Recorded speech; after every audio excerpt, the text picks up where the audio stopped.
Hello दोस्तों, good morning. स्वागत है आपका आपके अपने YouTube channel great wealth with Atul में। मैं हूं आपका दोस्त अतुल गोयल। आज हम डिस्कस करेंगे येस बैंक के बारे में, इसकी कुछ न्यूज़ के बारे में।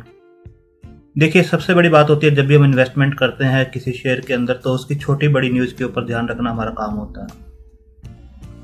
और इन न्यूज़ का ही जो इफेक्ट होता है शेयर प्राइस के ऊपर पड़ता है, चाहे वो न्यूज़ छोटी हो बड़ी हो।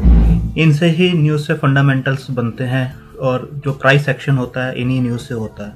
जो लोग शॉर्ट टर्म में पैसा लगाते हैं उनके लिए न्यूज़ देखना अपने शेयर से रिलेटेड जिसके अंदर उन्होंने इन्वेस्टमेंट किया हुआ है काफ़ी इंपॉर्टेंट हो जाता है। आज हम बात करेंगे येस बैंक के बारे में। पिछले काफ़ी दिनों से इसमें तेज़ी है। 12-12.25 रुपये के आसपास का इसका जो लेवल हुआ करता था उससे इसने 20 को क्रॉस किया था। अभी लास्ट टाइम जो था तो इस पर कुछ प्रेशर नज़र आ रहा था, कुछ प्रेशर इसके ऊपर नज़र आ रहा था। अभी मैंने चार्ट जो है इसका आपको दिखाऊंगा। तो जो प्रेशर था वो 5% के आसपास था फ्राइडे के सेशन में और 19.42 के आसपास ये बंद हुआ था।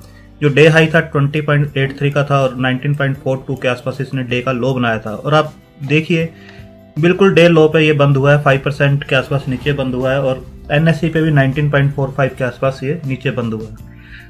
तो अब लोगों के मन में जो है, इन्वेस्टर्स के मन में ये डाउट है कि कहीं ऐसा तो नहीं हम इसके अंदर स्टक हो गए हों अपर लेवल्स के ऊपर और दोबारा ये शेयर जो है नीचे चलना स्टार्ट हो गया हो। क्योंकि बहुत से लोगों ने जो डिलीवरीज गई हैं, आप इसकी डिलीवरीज देखेंगे, जो शेयर्स ट्रेड हुए हैं उसकी जो डिलीवरीज हैं वो बहुत ही हाई गई हैं। आप देखेंगे जो डिलीवरीज गई हैं 37% के आसपास गई हैं। तो जिन लोगों ने इसको ट्रेड किया है अब उनके माइंड में ये है कि कहीं ऐसा तो नहीं है हम अपर लेवल पे स्टक हो गए और शेयर वापस अपने नीचे चलना स्टार्ट हो गया। तो स्पॉट मैंने आपको बताया था 17 के आसपास का इसका बनता है और आपको इसे मेंटेन करके चलना है। अभी जो न्यूज़ इसके अंदर से निकल के आ रही है, पहली न्यूज़ हम देखते हैं।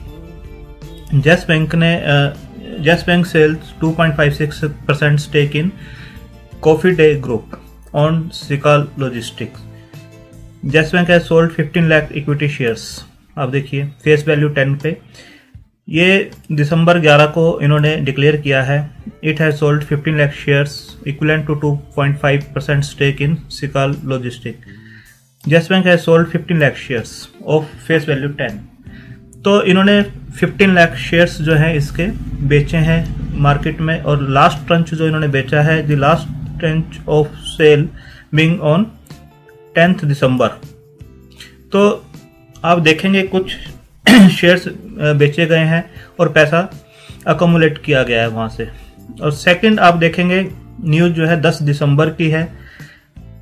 आप ये देखिए, yes banks UPI platform records highest transaction among all banks in November. UPI platform पे सबसे ज्यादा इनकी ट्रांजैक्शंस रिकॉर्ड की गई हैं नवंबर के महीने में। पूरे क्वार्टर का नहीं है, नवंबर के महीने में आप देखिए हाईएस्ट जो ट्रांजैक्शंस हैं। अब यहां देखिए, yes bank has processed 18.93 million transactions amounting to ₹98.22 crore through its on UPI application in the last month. नवंबर में 18.93 मिलियन ट्रांजैक्शंस हुई हैं। अमाउंट जो था ऑलमोस्ट 2000 करोड़ के आसपास का इनके खुद की जो यूपीआई एप्लीकेशन है उसके थ्रू प्रोसेस हुई है। आप देखेंगे आईसीआईसीआई बैंक की जो ट्रांजैक्शन थी 12.71 मिलियंस थी। इसके बाद एक्सिस बैंक की आप देखेंगे तो 5.06 मिलियन। तो हाईएस्ट जो है इसके ऊपर ट्रांजैक्शंस हुई हैं। अब इसका क्या इंपॉर्टेंस है इस न्यूज़ का कि यूपीआई के ऊपर हाईएस्ट ट्रांजैक्शंस हुई हैं, तो क्या मतलब है इसका। आप देखेंगे कि जो प्राइवेट बैंक्स हैं, private banks are charging a fee on UPI payments if transactions exceed 20 in a month. तो नंबर ऑफ ट्रांजैक्शंस यहाँ मैटर करती है। जैसे न्यूज में ये दिखाया गया है कि हाईएस्ट ट्रांजैक्शंस, अमाउंट नहीं शो किया गया है, highest number of transactions, record highest transactions. Amount ICICI bank का ज्यादा है, 2800 करोड़ के आसपास है, इनका 2000 करोड़ है। बट जो ट्रांजैक्शंस हैं 18.93 मिलियन वो येस बैंक की ज्यादा हैं। अब नंबर ऑफ ट्रांजैक्शन से क्या फर्क पड़ता है। Private banks are charging a fee on UPI payments if transactions exceed 20 in a month. अगर एक महीने में 20,000 ट्रांजैक्शंस होती हैं तो बैंक उसके ऊपर कुछ चार्ज लेता है। तो चार्जेस क्या हैं? Large private banks in the country are reportedly charging a fee हालांकि सरकार की तरफ से ये बोला गया है कि ये ट्रांजैक्शंस फ्री होनी चाहिए, बट फिर भी प्राइवेट बैंक्स अपने सिस्टम को मेंटेन करने के लिए, सॉफ्टवेयर को मेंटेन करने के लिए कुछ ना कुछ इसके ऊपर चार्जेस लेते हैं। ये चार्जेस वेरी करते हैं, 2.5 रुपये से 5 रुपये तक वेरी करते हैं ऑन पर्सन टू पर्सन। और जो मर्चेंट्स को हम आगे पेमेंट्स करते हैं, एक तो पर्सन टू पर्सन होता है और एक पर्सन टू किसी बिजनेस या शॉप के ऊपर हम ट्रांजेक्शन करते हैं। तो ये डिपेंड करता है, और ये डिपेंड कैसे करता है, चार्जेस आर ₹2.5 और ट्रांजेक्शन बिलो और इक्वल टू 1000 रुपीज। अगर 1000 या उससे नीचे की ट्रांजेक्शन है तो 2.5 रुपये के चार्ज लगते हैं और 5 रुपये लगते हैं। 5 रुपये transaction or above 1000 rupees excluding GST. अब 2.5 रुपये जो चार्ज होते हैं 1000 या उसके नीचे के लिए, और 1000 से ऊपर के लिए 5 रुपये चार्ज किए जाते हैं एक्सक्लूडिंग जीएसटी। उसके ऊपर जीएसटी लगाया जाता है 5 रुपये के ऊपर, 2.5 रुपये के ऊपर। अब नंबर ऑफ ट्रांजेक्शन्स जितनी हुई हैं आप देख सकते हैं, एक महीने में एक आदमी की 20 के आसपास फ्री हैं, उसके बाद जो भी ट्रांजेक्शन्स होती हैं उसके ऊपर ये चार्ज किया जाता है। तो यहाँ पर इनका रेवेन्यू जनरेट हो सकता है, जो भी न्यूज है।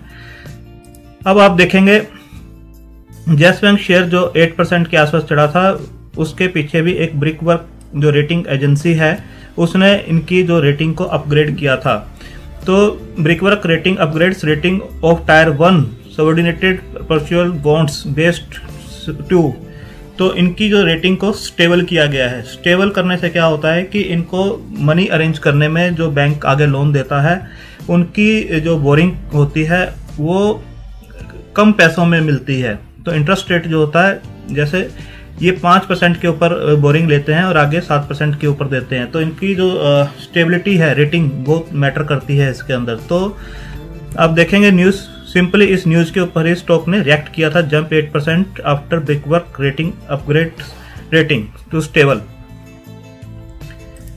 इसके बाद आप देखेंगे कि जो पिछले रिजल्ट्स हैं इसके अंदर साफ दिखाया गया है। आप यहाँ देखिए, The bank's asset quality improved with gross non-performing assets (NPA) declining to 16.9 of the total advances from 17.3. 17.3 जो जून में इनके नॉन परफॉर्मिंग एसेट्स थे, NPA मतलब नॉन परफॉर्मिंग एसेट्स, ग्रोस जो थे वो 17.3 से माइनस होके 16.9 के आसपास आ गए हैं, और नेट NPA जो है 4.9 से 4.7 के आसपास हो गए हैं। Provisions for bad loans declined 11.1 year on year to 1187 crore. However, it rose 9.3 quarter to quarter. पिछले से कंपैरिजन करेंगे तो 9.3 रोज हुए हैं, बट वैसे कंपेयर करेंगे तो 11.1% के आसपास कम हुए हैं। और इन्होंने एक्स्ट्रा जो प्रोविजनिंग की हुई है 1900 करोड़ के आसपास, कोविड-19 की प्रोविजनिंग भी अलग से कर रखी है।